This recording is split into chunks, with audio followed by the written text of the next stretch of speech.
here at the 2021 Huntsman cycling events in St. George, Utah. Absolutely beautiful country. Very challenging rides. I did the hill climb and the time trial. There's several other rides, but there's plenty of great competition and real camaraderie. This is the start of the uphill.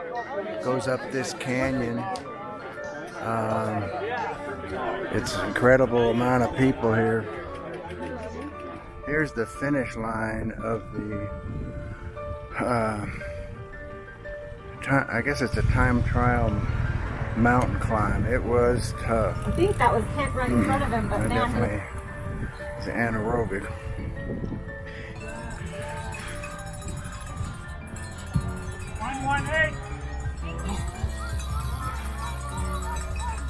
Nice work, Mark Berghoff. This is at one of the award ceremony. They had separate ones for the hill climb and the time trials, and I think they had some road races as well. I didn't compete in those, but lots of great competitors and really just enjoyable people from all over the country.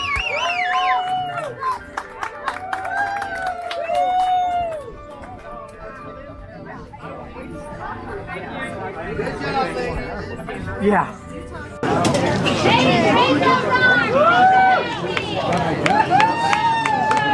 Great job, ladies.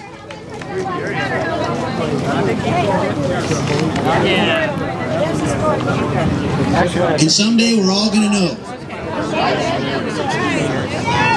Good job, ladies.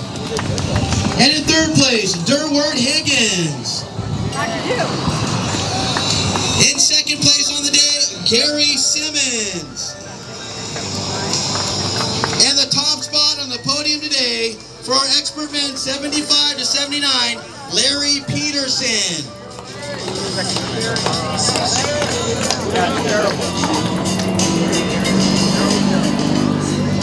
All right, guys, raise your hands. Look at me on the count of three. Ready? There they are, folks. David, Greg, John, Durward, Gary, and Larry. It's your expert men 75 to 79. Ready? 1, 2, 3. Ready? 1, 2. Okay, we're here at the Huntsman World Senior Games. Durward Higgins happens to be from my hometown, Chattanooga, Tennessee. Anybody that's in cycling knows Durward. And we're here, Durward, just to talk to people that have got some kind of an activity. Obviously, you're cycling. And a couple of questions, I'm interested in myself is when you're classified as an expert, what is it? What do you have to do to be an expert? Well, that means that you're a USA Cycling licensed rider.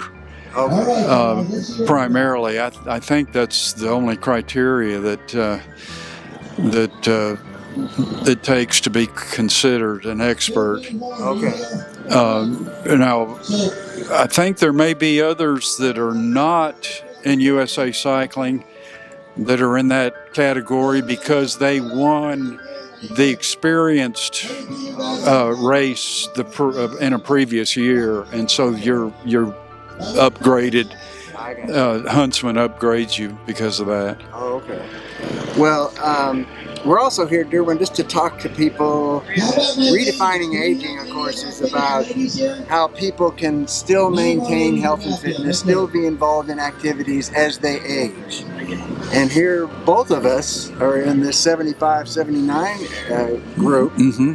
And obviously, you're in great shape. You can tell just by looking at you. What has cycling meant to you in terms of just maintaining health and fitness? And how when you get involved? Well, for me, cycling was a perfect fit. For one thing, I have a history of high blood pressure and high cholesterol. And I had been told when I was about 40 that I had high cholesterol, and my doctor recommended that I run 3 times a week, 3 miles each time. And so I started doing that and started actually competing and 10K races and stuff like that. But my Achilles tendons could not take the pounding. I had so much Achilles tendonitis, and I read in a Runner's World magazine or something that cycling was a good complementary exercise. So I thought, I have always wanted to get, I loved cycling as a little kid, and so I've always wanted to have a nice bicycle, so I went and bought me a 10-speed back then, you know. And When was that? What year about was it? 1982. What was your age then? 40. 40. Yeah, and I bought a $460 bicycle. I thought, man, That's a lot of money. that is some money, big time. Nowadays, you look at these high-end bikes; they're like 12,000. Well, that's what I've got. I've got two of them here with me. Yes. But I've always loved anything with wheels on it. I've been a car nut, you know, even soapbox derby racing, and so anything with wheels I've always loved. So a bicycle is a perfect fit, and of course I love tinkering with the bikes and modifying them and you know, tweaking them, and so it's a good fit for me. What would you say? You know, people here. What's your age again? I'm just 4 months from being 80. Okay, my gosh, you know, I'm just about 7 months from being 80. So. Okay, so I'm a little ahead of you. Yeah, you're a little ahead. What would you say to those people that, you know, maybe watching this, they're on the couch, they just don't think that they can, you know, be able to do something like what we're doing? What would you say to them? I'd say you just have to start. You have to start somewhere. You need. I mean, I can't express the pride that I have in my health when when my mother had high blood pressure and high cholesterol, and my dad did too, and my parents had issues, you know, like 7 heart bypasses and all this sort of stuff when they were younger than me. Riding group, you know, the Chattanooga Bicycle Club, which was, you know, conservative riders. They weren't racers. And I rode with them quite a long time before I joined the racing club in Chattanooga. And so I learned a lot from riding with the Chattanooga Bicycle Club. You know, I had to build up my distances. You know, start out short distances. Easy. You have to become a racer or pro at all. And of course, an interesting aspect now is that the e-bike has become so popular, and a lot of people that are not strong riders are getting those and enjoying the recreation of cycling without having to do it quite so strenuously. Yeah, it's amazing. So they are really popular. I could see one in my future when I get a few years older. You know, I see one for my wife. Oh yeah. You know, get her one, then we can kind of ride a little bit together. Yes, absolutely. There's a lot of people in that situation where the woman can stay up with a man because, yeah, I've got good friends. Nice too. Yeah. And they'll really explode. Yeah, they are really technically interesting, and you know, in this day and age, they're a nice green choice. You know, they're if someone could use them as a commuting vehicle, they could really save on the short trips and stuff like that. Now, you've done races in different parts of not only the country, but haven't you gone overseas and done races different places? I have not raced overseas Okay. ever. I've done a lot of national races. I've got 17 national championships in USA Cycling Masters Nationals. 17 now. That's Got two more this year, and of course I've won the National Senior Olympics, a lot of them. You're And, a legend, I know. And I've won many golds here at the Huntsman Games. Unfortunately, not this time, but yeah, well, you know. but I'm in my. You're at the end of that. That's right. Next year, I'm young again. Yeah, isn't that's the one thing about the age group competition is you almost look forward to getting older because you're now the younger one. Yeah. So you'll hit the 80 like I will. Yeah. So I have won in my last year in the age group, but as a matter of fact, my last year before going into this current age group, I won the national championship. I have this theory that I know it's a big difference between like a 16-year-old and a 21-year-old, like 5 years or something. But when you get into those really older ages, it's a big difference between going the other way. Yeah. 79. Yeah, it can. There certainly can be. At least I can use that excuse today. I use it all the time. Durward, another thing we like to ask people is just what drives you? What's the spiritual beliefs? What's strong and that gives you energy and moves you? I don't know. I've always been a real conservative person. I've always kind of had an inclination towards healthy habits and being responsible and somewhat spiritual.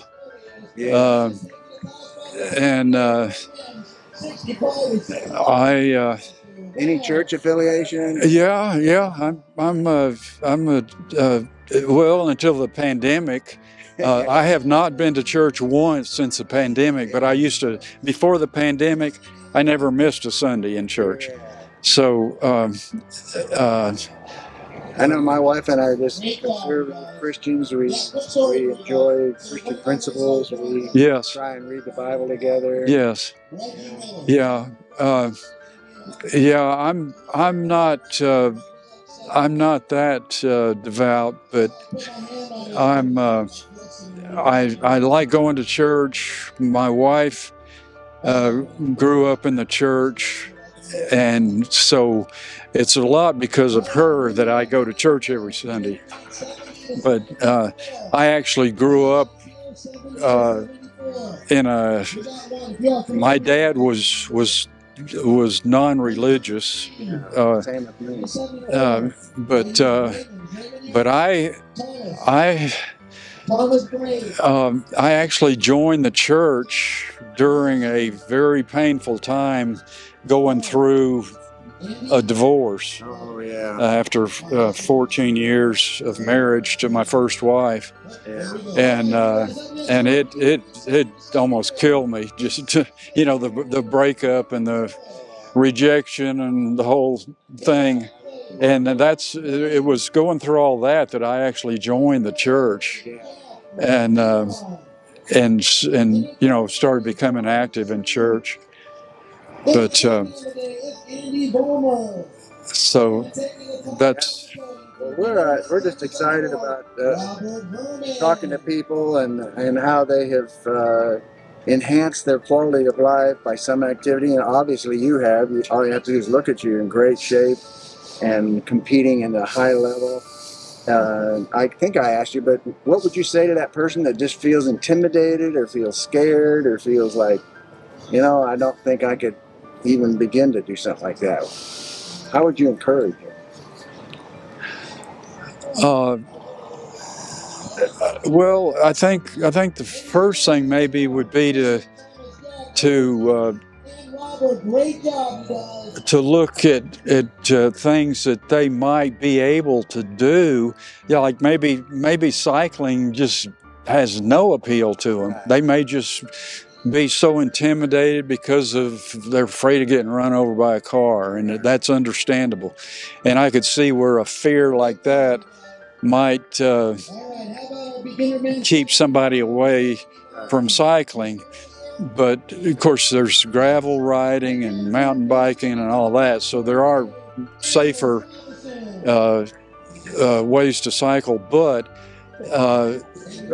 walking, you know, like they have speed walking is one of the options here at the Huntsman games, which is neat. I've thought that would be I've even thought about trying that, but because my wife and I walk a lot. You know, my wife needs to walk regularly and does, and so we walk a couple of miles every day, every day of the week, and so you know, just walking and.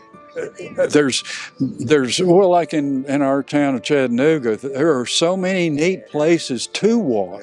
All the greenways, you know, miles and miles of greenways, and so much local scenery. You know, walking along the rivers, the creeks, and various places. We love to take walks and even go out to Collegedale and hike the mountains there around the college. And you know, you mentioned that you know your parents had a lot of medical issues, and you were kind of set on not allowing that to happen to your body. And you know, one of the things I try and stress about getting involved in some activity is you're not getting paid when you get off of a ride like this. No one's handing you $50, but you have saved so much money in prescription drugs, medical procedures, doctor's visits. Yeah. I mean, it's like you're getting paid in a sense. Yes. By avoiding those things. Yeah. Well, like I didn't get drafted to go to Vietnam because I had high blood pressure. I mean, I was in college and got called, and I wouldn't have finished my last semester of college. Yeah. But here I show up for my physical, and I've got really high blood pressure. I mean, my parents had me to the doctor the next week to find out what in the world was going on. Yeah. But so I had to start doing something about that. Right. Of course, I was not because I wanted to go to Vietnam so much, but you know, but then 15 years later came the high cholesterol diagnosis, and so I needed to do something. Yeah. You know, because well, like one example is as far as my diet, I haven't eaten red meat in 30 years. Wow. Because my dad, one of his ailments was he came down with colon cancer. And I did all the research and all, and you know, looking for things that might help me avoid colon cancer. And one was they blamed it on red meat to a degree. And so I made a resolution. I mean, I haven't had a bacon bit, a hot dog, nothing in the way of red meat. Oh, nothing in the way of red meat for like 30 years. Isn't that something? In your blood pressure and cholesterol, you've kept me in Not an issue at all. I mean, I've got the blood pressure of a healthy 20-year-old athlete, and cholesterol is not high.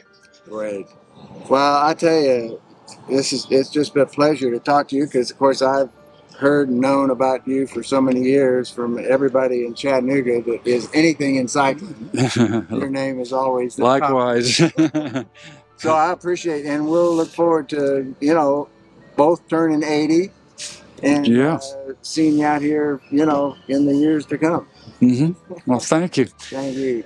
Appreciate it. Good to see you.